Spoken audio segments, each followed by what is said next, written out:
Thank you very much, Daryna, for your reading. And as you know, your poetry is very touching, especially with regard to the presence of the war. And you once said in a conversation that the war didn't just start in this February, and maybe even not 2013 or 14, but there's a long pre-history for that war.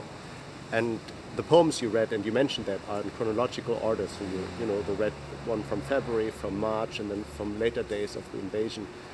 And it seems that there's a continuity. But what changed for you, like maybe in 2013, 14, and now since February, and how did it change your writing? You mentioned that already a little bit. Maybe you can elaborate a little bit more on it. Actually, I wasn't writing poetry before the war started. The first poem I've written was about the revolution of dignity. Therefore, I would say that war shaped my writing, the poems I write.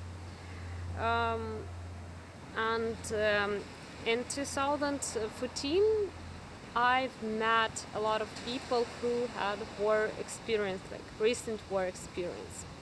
That was, on one hand, that was shocking because those people were my age or even younger than me. On the other hand, I have a memory of my grandma who was telling me all the stories about the Second World War, and in 2014 I felt that the stories my great-grandma told me when I was a child, they are so tangible, they are real.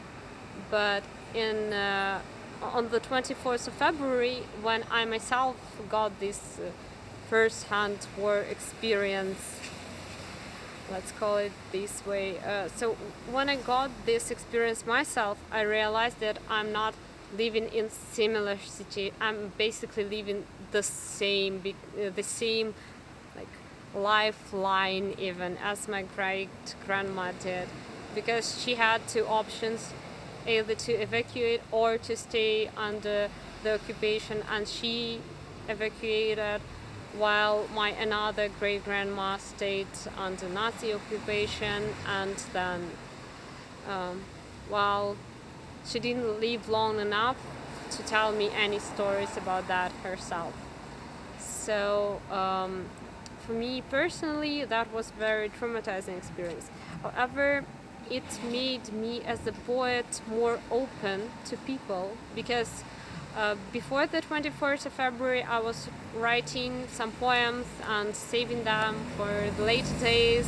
They were stacked at the table. Like, I had a huge pile of poems no one will ever read, I suppose, and I never published them. On the 24th, I started, like, even earlier. On the 22nd, I've started publishing poems I've just written, because I was feeling that I will not have time to do that, like, in the future. I can do that either now or later. And some of the poems, like 25, the poem was written and published less than 10 minutes after it was written. So I would say that the war has changed my way of communication with the reader. It also, at the very beginning, made my poetry more straightforward, with less metaphors, with less tropes and figures, more straightforward, more catalogizing, because I wanted to capture everything. And and I would say that's how the war influenced my writing. Thank you. It's really interesting that you also mention your grandmother and all the witnesses of war that you quoted, and now in the first poem you read, which in English would be the war doesn't start tomorrow. Yeah. It was literally shortly before this war in fact started in February. You're talking about the practices of commemorating, putting up plates and so on. And you say we change name after name, screw new plates on houses, on kindergartens and schools to show at least for a moment that we really do care. And that was even before the invasion started. And now we are in a certain place where a certain way, a certain ritual, a certain monument of memorizing, but the Stolperstein and something are embedded. How does this new situation where destruction is going on, and as you said, like this completely new experience, that is not just something in the past that can be memorated, but something that will be memorated in the future. How does this new experience change the relation to the past, like all the practices, rituals, and monuments to remember the past? Now it seems like the present becomes very dominant, or does it work together? Actually, I think that a year ago, I would say that we Ukrainians need to reconsider our Soviet past and change Soviet monuments. But now I think that we need to reconsider those Soviet monuments, but add something from our own experience, like not to create this antithesis of Soviet and contemporary, but to see what's happened, like that happens from generation to generation. My grandma was the child of war, and now there are lots of children of war. And for me, the sad irony is that old children of war, like there are two types of children of war in Ukraine. The baby ones, like the small toddlers and like teenagers, and people who are 75 slash like 80 something. Like my grandparents are 81 and 82, and they are children of war. And as those two different age groups stand together in one like definition of children of war, I think we Ukrainians should consider this, and to commemorate both wars, and to see what that makes, like how that shapes Ukraine as the country, how that shaped Ukraine, like Ukrainian Soviet Republic, how it influenced its future in Soviet Union and then independence. And to see all of that, we need actually to take some monuments of the past and add something. And thank you very much. It's actually very touching. Also, we have we try to commemorate in Germany, as you know, also the atrocities of the Nazi time, and the Stolpersteine are one way of memorizing really the individuals who were lost, who were killed, who were murdered.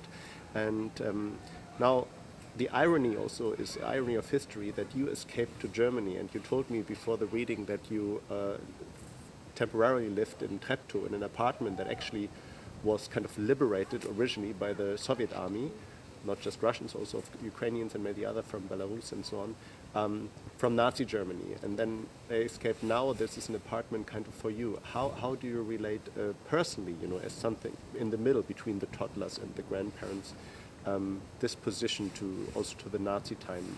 Do you relate to in some way to the victims that we mentioned earlier here? I would start from the apartment. For me, that was very vital that when I was told that my own apartment is looted, and I was living at the time here in Berlin in the apartment that once was also looted. But now it's nice. It's very cozy. And what I've been thinking a lot at the time was that no matter what Russian occupation, what Russian soldiers will do there in my apartment, I will still come back. I will rebuild everything, and it will also be nice and cozy, like the apartment in Berlin I was staying at. So for me, well, at some point, this very fact helped me to cope with my personal trauma.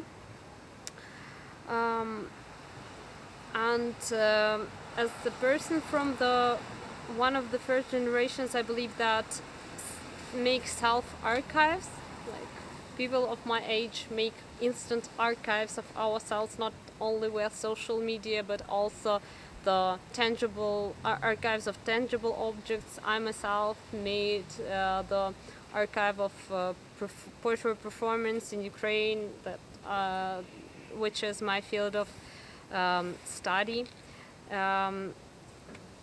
So I see myself as the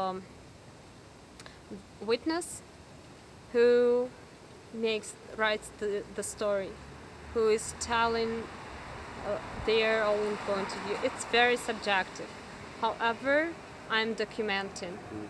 I don't see I don't say that I'm the only one who does it. Apparently, a lot of people do it right now, but we, as the